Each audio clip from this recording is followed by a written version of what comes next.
Tony Hawk Pro Skater 1 and 2 Remastered was one of the best games of the year that it came out in.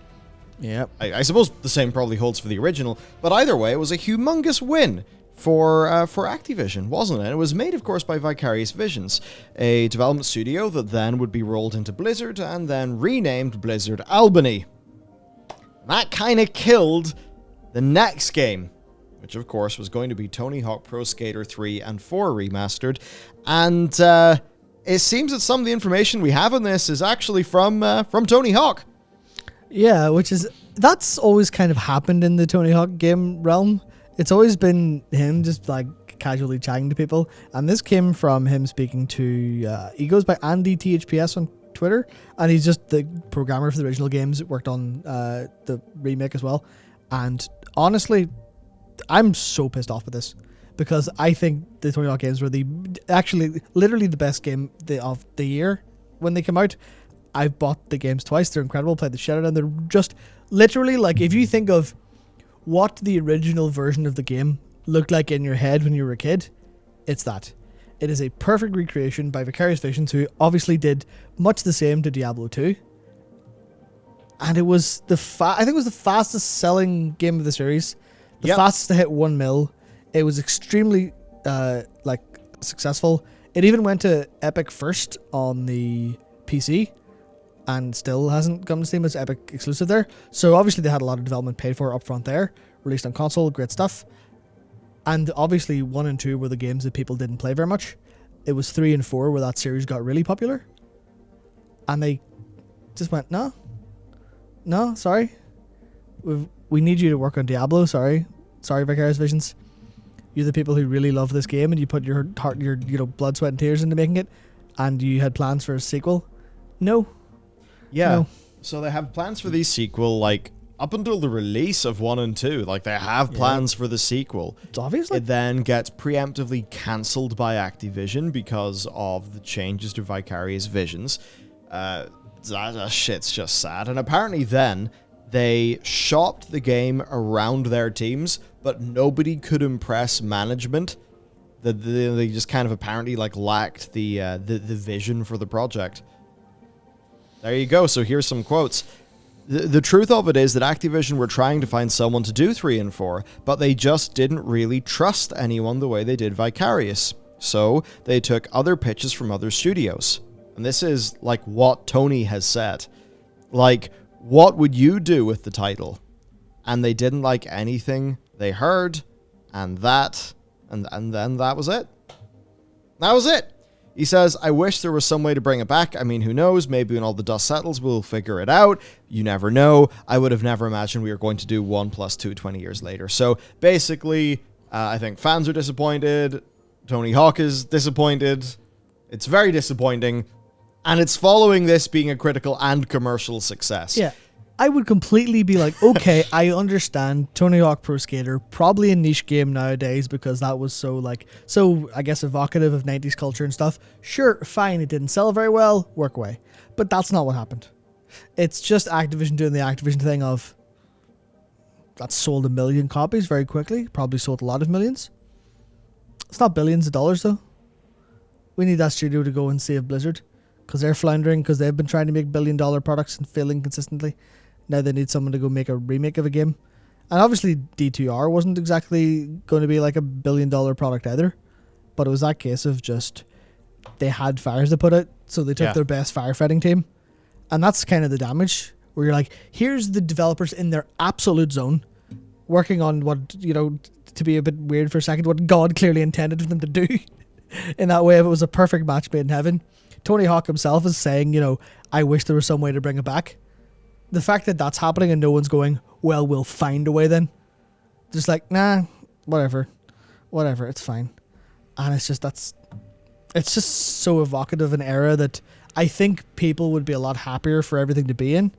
And it's just not there anymore because of the financial incentives of moving teams around to work on Call of Duty, to work on Overwatch, instead of making these one-off great little titles. So these are decisions, of course, that are made before Microsoft happens. Yeah. Microsoft still hasn't happened yet, by the way, but it's broadly expected that it will happen. I think, anyway.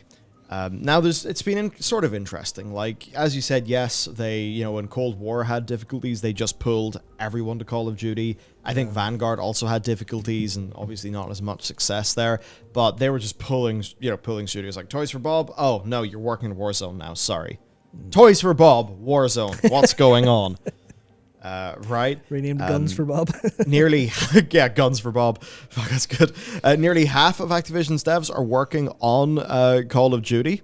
More and for everything under that brand in total, more than a third of their entire workforce are. So Call of Duty company, like? That's massive. Now, there's actually some things to talk about within that. So, What If Gaming are suggesting that a Call of Duty Tarkov-inspired effort called Project Nexus is currently planned for release as another free-to-play Warzone-style spin-off after 4 years of development, and virtually every Activision-owned studio has contributed. So, that's just another Call of Duty project that I suppose is happening. Yeah, because maybe it happens because those are the teams that can do Call of Duty, and they don't end up having the vision for Tony Hawk 3 and 4. But man, it's so deep in Call of Duty. And it's like, from a business perspective, that's really stupid. Like in the long term, if it works, sure, that's fine. Now, clearly, they're not stupid. They're going to do what makes the financial sense for them based on their estimations and guesses. But it's just like, from the perspective of a gamer, I'm like, I don't want thousands of game developers, literally thousands, working on Call of Duty forever. Yeah, but you're not a Call of Duty gamer. Yeah, that's it. You're not a Call of Duty gamer. You're not, because ultimately, sure, great, you're going to make a bunch of money off Tony Hawk 3 and 4. Probably going to, like, if a COD Tarkov kicks off, you're going to make more money from that. Yeah, it's simple, right? And that's like the kind of tough reality of this shit. Sure is. Sure is. Sometimes the financial incentives are, in fact, not best aligned with people who want a diverse portfolio of interesting games.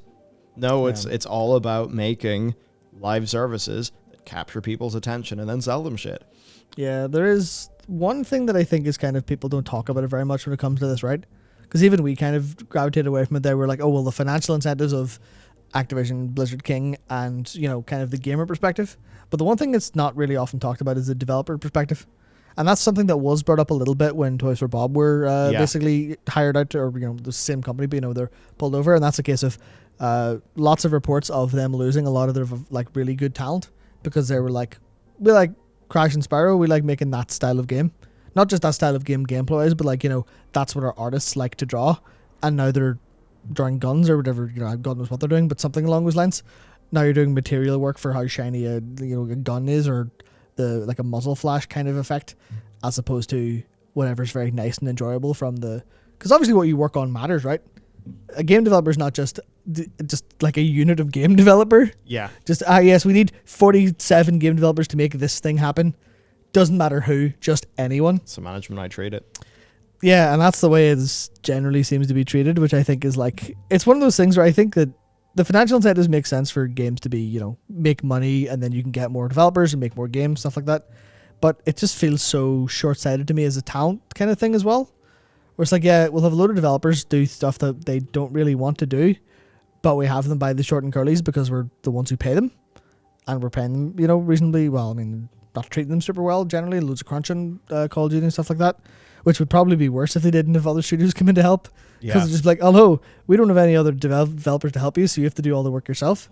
So it's just this case of it feels like it's the meat grinder of developers. Just you come in, you work in Call of Duty no matter what you join this industry for, and then you burn out and quit because we've destroyed you. Yeah, and that's what I suppose it's like, no wonder it's a fucking struggle for all of these companies. I've continually heard that basically the jobs market for games is absurdly competitive right now. At least in that region. So that's definitely another factor that I suppose they're going to struggle with. I mean, I've heard that Blizzard now do pay a lot better than they did in the past, and they are actually competitive, which certainly is going to make it harder for other companies. Yeah, not only do you have Riot paying Riot money, but you've now got Blizzard paying more money. So developers, they are the challenge. The thing is, though, a lot of people, maybe the people who want StarCraft 3, Warcraft 3 truly reforged, and all the good things to happen, something we should maybe keep in mind is that Microsoft tend to be pretty hands-off. They have been with Bethesda and Undead Labs. Yeah, that could be a good thing or a bad thing, to be honest, but yeah. Now, that said, there may be the tiniest sniff of hopium. Because I need it bad. Crash is back, apparently. Yes. Yeah, it ain't Tony Hawk, but it is Crash. So, per Liam Robertson, who tends to know things... Everything about Crash and Activision, Liam knows. Yeah, the Crash Bandicoot multiplayer project, known as Wumpa League, has actually been rebooted after being shelved in 2020. So, apparently, Wumpa League is actually going to be a thing. Now, in case you haven't actually heard of Wumpa League, I'm going to give you some of the pitch for the game now. So it is an online multiplayer Crash game / add-on for Crash 4. Liam wasn't sure at the time. But a competitive multiplayer collectathon platformer with open 3D environments. You've got an orange team, a blue team. You're collecting Wumpa and sometimes other fruits scattered around levels and bringing them back to basically the team bank to score. And you can play as any of the Crash 4 characters plus others, and the characters are being referred to as heroes. So kind of like a hero platformer or something. It sounds like it doesn't sound like anything we've kind of had before. It sounds actually kind of unique and innovative. Yeah. So the levels have got environmental gimmicks, right? So one of them is like a toxic, green sea, where, you've got to climb really high to avoid it when it rises. Apparently some stages gave him a Splatoon vibe in a way, I suppose, in terms of environment stuff. It had a heavy focus on unlockable skins, XP progression, that kind of thing. You could also get custom backpacks and parachutes, like having a Spyro one. Toward the end of last year, there were lots of rumors of them second-guessing the core concept, and some pretty out-there things were being suggested. A bunch of key people from the project left the company, and there have been contrasting rumors on the project's sort of status. So there you go. He says, if it was still going, it would leave me with a lot of conflicting feelings. Some really talented people were cast off this project and never told why. I would not be supporting it due to Activision's involvement, but that element makes me extra uneasy. So some sort of different take of a competitive platformer. Sort of, I mean, do you basically have to get a little bit of Fall Guys in? Yeah. Right? Like a little bit of just that sort of strange party game chaos. Add that into some sort of collectathon game, make the maps really crazy. I could see it being fun as a toy. I would struggle to see it being fun as a game with a longer term sort of mastery loop. I get how that could happen, but I think it would be quite hard to make that happen. I'm not really sure how big that audience is. Yeah, I think that's why I think there may be genuine reasons for them maybe not to super continue with it. But it is kind of frustrating that, because this is going to be a really weird take and not maybe a super accurate one from a kind of let's talk about what the game industry should do kind of thing. But I miss a lot of those games. They're like, here's a dumbass idea. We've made it in a couple months. Obviously, the realities of development mean you can't do that anymore quite as much. But it is like, why not have a Crash Fall Guys kind of inspired thing that's kind of crazy and give it a try at least? See if it'll work, see if it won't work, instead of this kind of we're Activision, we only do what we know makes us billions kind of approach. I mean, that makes sense in business, but yeah, it's frustrating. I mean, you could see this maybe being a free-to-play Fall Guys answer. Yeah. Should certainly be different. Yeah, absolutely. Now, that said, Jez Corton is also a person who tends to know things, and the suggestion there is that there is a Crash game that's being worked on, but that it is not Wumpa League. Apparently, it's like a 4-player brawler almost, but Crash-oriented. Well, brawlers have been very much Could a be lot cool. of the rage recently. Yeah. With is it the Nickelodeon one? Then there's Multiverses coming, which is very kind of Super Smash accidentally be a very Smash inspired. So I think there's definitely a little bit of trend chasing with IPs going on in a way. But I think that's kind of what made up a lot of games in the past. Yeah. Now, a shocking thing that we can do is talk about maybe some diversification happening at the company, right? Yeah. So this is one that really just rose eyebrows because it's not what was expected. So we saw a job listing for Infinity Ward Poland that really did raise eyebrows because it says, it's for a narrative director on an open world RPG. Interesting. What? Yeah. So an open world RPG from Infinity Ward, perhaps based out of their Polish studio. Hard to say, but apparently this person will create, direct the implementation of story, dialogues, and scenes for an unannounced AAA project. The ideal person will be experienced in non-linear narratives in open-world games and directing cinematics in AAA quality titles, with responsibilities including to provide the best narrative and cinematic experience in an open-world RPG. Like, what are they seeing Valhalla do really well, and now they're just going to try and do a Valhalla? I don't really know, but so what could it be? I mean, could it be some sort of decently innovative Call of Duty spin-off? Because obviously you think RPG and you generally think, fantasy RPG or something, or historical RPG. Probably not that, which, at least would be interesting, because I don't think that tends to be done that much. Yeah, well, I think, best case is sort of a little Destiny inspired with the RPG and shooting stuff. Infinity Ward can make, obviously, great shooters, but open world, non-linear narrative, kind of very focused on actually having a good story and a good open world. Maybe looking recently at the kind of, obviously the obvious one is Elden Ring kind of being like an explosive sales because it has like that kind of, hey, it's just a big playground to go and play and find stuff in. And then the worst case is they're just like, why do we not have a Call of Duty The Division? Why do we not have one of those? Yeah. Because that actually might be a pretty good game, but would just, I think a lot of people look at it and go, ugh. But a lot of people might also play it, so. Yeah, hey, like Warzone was successful. A COD Tarkov could actually be successful. That sounds like a free win, honestly. Yeah. Now, the job listing was actually deleted shortly after it was posted, so who knows what's going on there. And the Polish studio is more like an R&D focused studio. It currently has 15 job listings, though, and a lot of them do relate to COD, but there is a senior character artist one that does relate to an unannounced AAA game. So that's kind of interesting. Yeah. And like the idea they have this weird R&D department's kind of cool. There are strange things they've done, like the Godzilla versus Kong Warzone integration. You wouldn't see that coming normally, but it did happen. That was a bit new and different. So there may be some diversification going on with Infinity Ward. Then, of course, with Blizzard, they have the whole unannounced survival game. Yeah. Right? And I think they have some others like unannounced, in development projects. Yeah, I think there's as well. Obviously, especially after Diablo Immortal, the idea of going, hey, there's a mobile game and it's promising is going to have people go, no, you shut up. But there was that job listing they had for a unspecified action mobile title that had dungeon crawling and stuff involved based on the job listing for the environment artist, I think. And something else as well, which was kind of, and there was a combat design job listing as well, which was very much, hey, looks like they are going to make a pretty like, I guess, Blizzard class action-based mobile game. Obviously mobile, but at least there does seem to be at least a little bit of movement.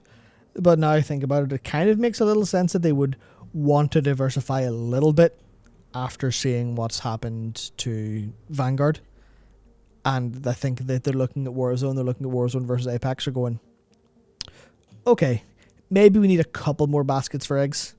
Yeah, this one has a couple of, I don't know what you say about a wicker basket, a couple frame threads at the bottom, yeah. Yeah, and maybe the idea that like we can't always tie Warzone super deep into the early Call of Duty, because what if that early Call of Duty ends up dragging Warzone down a little bit? Yeah. I think the other side of Blizzard then is apparently Dragonflight's actually coming out this year. So the new WoW expansion's coming out this year, Wrath Classics this year, Overwatch 2... PvP is this year. Overwatch 2 PvE stuff starts to roll out next year. D4 is next year. What else? Right, so Blizzard evidently are going to have some announcements lined up for next year. You hope so anyway. Maybe the year after, and it is just a quiet year of major releases, but one that does have quite a lot of content updates. Like maybe that's how it's going to be. Well, yeah, but you would expect the Blizzard is not going to wait for, Overwatch 3, Diablo 5, and World of Warcraft 11.0. Like, they're going to have things they're working on. Honestly, based on the timelines, if I'm allowed to see Diablo 5, I'll be surprised. Because Diablo 3 was, 2012 now? It's 10 years ago. How long before that was? I suppose Diablo 2 was a long time ago as well. All the same, we're still talking about, probably 20 years for it. But no, I think that's... I think they don't have to worry too much about that, because over at Blizzard side, they've been live servicifying everything. Yes. And I think Activision will ultimately want to do the same, which is really sad to me, because I almost, I don't know, do I want to curl the finger in the monkey's paw? Do I want to say, if only they'd live servicified Tony Hawk's, then maybe we'd get 3 and 4? That's maybe. Yeah, that's what must be so annoying. Yeah. if it had live service components and people kept on paying and playing, Yeah. then maybe they would justify the next one. But then would doing that degrade the quality of the experience such that not enough people would play it? And that's always the friggin' hard thing. Yeah. About these live service models. That's why we find games that just come out, have a bunch of shit to do, like to be really refreshing. Yeah, how many wallets must we sacrifice on the altar for a good fucking video game every now and again? That's how it feels to me, you know? Because I really dislike a lot of Activision's kind of stuff over time. I love what they did in the early 2000s, and they kind of went down the dark path again. But that game was such a breath of fresh air. And the visceral reaction I had to hearing the news of it being just, it's cancelled, sorry, we've had to save Blizzard. It makes me very thankful for the freedom that we have. Yeah. You know, like we're in the later stages of development for our first narrative RPG. We're now planning and thinking about our second narrative RPG and the things we will add, and it's just nice, right? It's like, because there's no shareholder, like I mean, technically it's just me and Thomas. So yeah, but their thing is like they have, you know, I guess the shareholder pressure and all of that, and that maybe is what drives them into all these live service games and doing all that shit. Fiduciary duty. Yeah, but it's like, just, man, there's something about being like wholly privately owned that's just like, yeah, you got to do your own shit. You got to do what you want. You're responsible for whether the money works, and you don't really have to answer to anyone. And that's just fucking that. I mean, isn't that why we like see Riot gets to wait 50 million? Like, do you think Riot would, if Riot was publicly owned, do you think Riot would throw so much money into whatever crazy like project graveyard they have? Oh yeah. Like, they'd always intended to be Riot Games. Look how long it took them to add the S. And like when they did with a really high degree of quality, and they evidently were not rushing to go anywhere fast there. But ultimately, that's because, like, you know, they have a different set of incentives. Like in their case, their own Tencent, isn't it? Yeah. So it's like, as long as they have, and I know Tencent's obviously a publicly traded company, but I just think it's different to like the direct pressures that maybe Riot would have if they were owned by American. Or fully owned by shareholders themselves, or even as opposed to without that layer of protection. Yeah, you look at like an Epic Games, and it's like ultimately the controlling shareholder is Tim Sweeney. Yeah. So if Tim says no, it doesn't happen unless someone strong arms Tim. Yeah. But I guess you kind of look at all this stuff, and it's like, well, Bobby's just a very much make the number go up CEO. Yep. Right. So it's like you're never going to just be like, oh, yeah, we'll sell another 1 million Tony Hawks. Cool. You're never going to do that whenever those same developers could go and work on a COD like Tarkov. And apparently it doesn't even matter whether those developers would actually like to make. Yeah. You know, I think that's a pretty important part of what makes a product really good. Yeah, that's why I have this feeling that Call of Duty is kind of like, it seems like they have enough to kind of keep it going. But every time I see like a kind of not be creative or not be innovative, I just kind of think, how's it going to be? Well, here's the crazy thing. They've tried so hard so many times, and it always falls to shit. Yeah. So Infinite Warfare actually tried really hard. I think it just had nowhere near enough time in the oven to actually make good on all of its stuff. Yeah. They tried to do some more narratively like daring stuff. I mean, they basically tried to make Call of Duty Battlestar Galactica. You have a fucking character called Gator. It's like that's obviously a Gator reference. Come on. And just like a bunch of what they were doing there, they had a bunch of, I think it was Naughty Dog narrative designers that came on to help with that project. Yes. There's multiple times I've talked to Connell, and he's just known that like, oh yeah, Treyarch, they tried an open world thing for this, and a this for that, and a that for this, and it's all this stuff that sounds like genuine, like, oh, what the fuck? They really tried to innovate and do something new with the formula.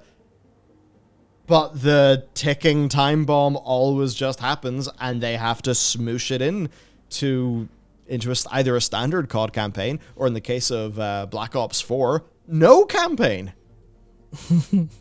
That's crazy. So I think it's just like, man, some of those incentives are whack. And it's like, yeah, Microsoft is a big, publicly traded company, but they're so diversified that I think they're able to play a longer game.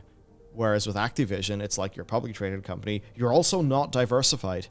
So that means if Call of Duty has a major problem, then investors are going to look at it and be like, oh, fuck, you guys are screwed. In the same way, like if EA had a massive problem with the next FIFA game and FIFA Ultimate Team revenue collapsed, because Ultimate Team revenue is such a large percentage of actually the company's total revenue within any given year, then that would like really rattle investor confidence.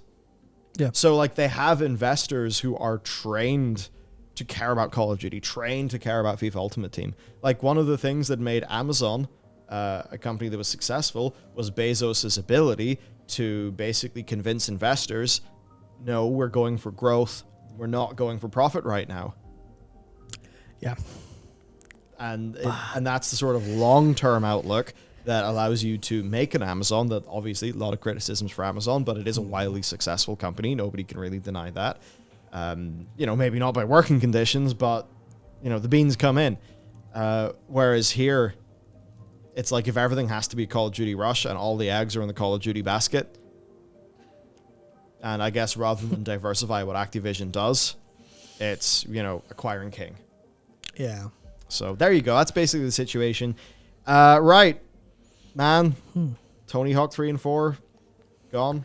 That is going to be like a scar on my video game heart. Yeah. Forever. Yeah, that's it. So, fuck you, Bobby Kotick. well, he said it. Right. Of course, if you want to check out our game on Steam, you can't buy it yet, but you can wishlist it, which does help us out. So, yes, we make narrative role-playing games. That's the thing we do. You can check that out down below. Other than that, though, of course, we'll be back tomorrow. So, yeah, we'll see you then. Goodbye.